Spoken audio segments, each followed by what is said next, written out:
Everyone. I'm Lindsay Wilkes. I am an immigration attorney with a Light Legal immigration law firm in Washington, D.C.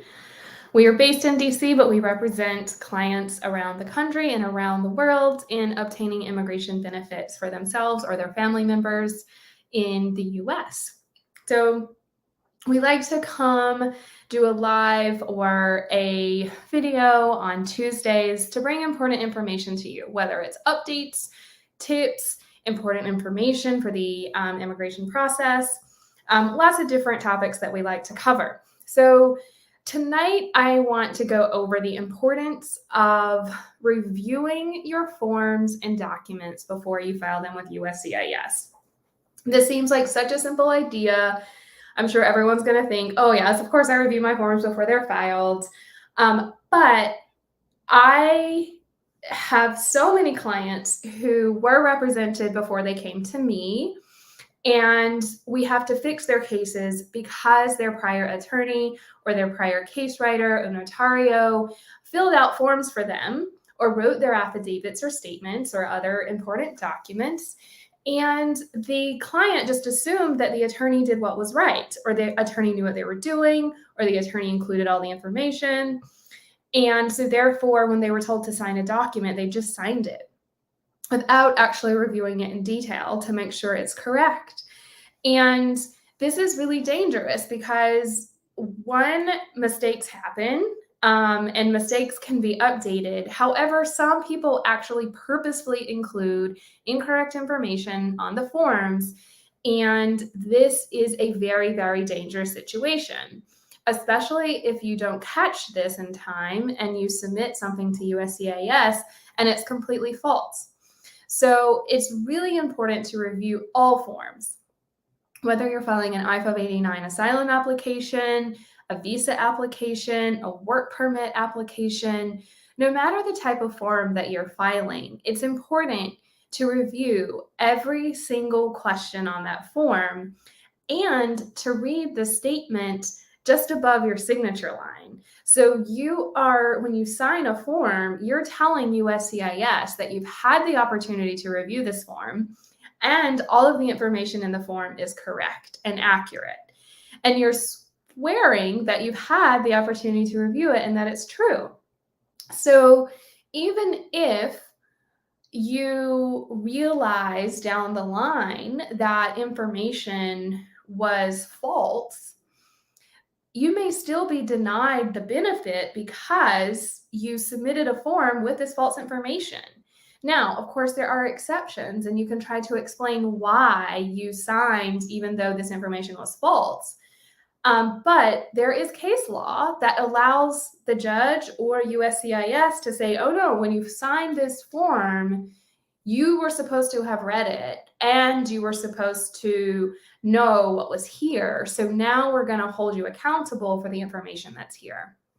And all too often, as I mentioned in the beginning, I have clients who end up coming to me after being represented by someone else, whether that was an attorney or a case writer or a notario, and those representatives included purposely false information or information that was just a mistake, but it's hard to clean up or hard to explain why you didn't catch this before. So then it may become a credibility issue. So on this topic of making sure that you review your forms, and even if you're represented and someone fills it out for you, be willing to question your attorney or the person who's preparing or helping you with this process to make sure that they have your best interest in mind.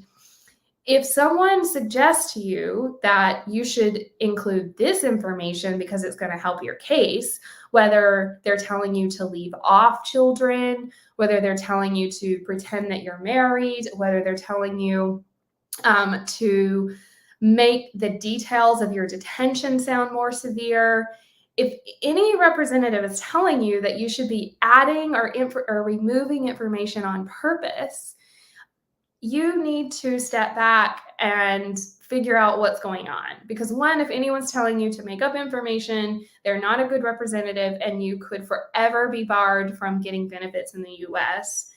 But, you know, that should be an immediate sign that the person that you're working with doesn't have your best interest in mind, because anyone who's ever dealt with immigration knows the extremely severe results of someone finding out that information you provided was purposefully incorrect. So again, even if it's a mistake or if it was purposeful misinformation, it's important to review your forms, review your statements, review every single document before it is submitted on your behalf, because you are the only one or the main one who is accountable for that information. And if you're in a situation where someone has given you bad advice previously or has filed something on your behalf that now you're worried about, maybe the contents were incorrect, seek out advice from another attorney. Another legal representative can help you to protect yourself and help you to still protect your case, rather than trying to stick with whatever this other person told you you should do, or what this person did even without you knowing, because sometimes you don't even know what was in the form that was filed. So it may be fixable, but you do need to be willing to get advice from someone you can trust and someone who's going to give you the best advice about your situation. So that covers our topic for tonight. I just wanted to remind everyone of the importance of reviewing your forms.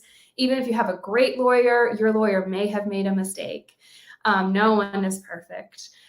So still reviewing every line, every question, every word before it goes into immigration is super important. So that wraps up our talk for tonight. I don't see any comments or questions. Of course, if anyone has questions or comments, you can send those in to us. If you have topics that you would like for us to cover in the future, please send those in. Otherwise, I hope you have a lovely Tuesday, and we will be back next week at 6 o'clock Eastern to talk about another immigration topic. Thanks, everyone. Bye.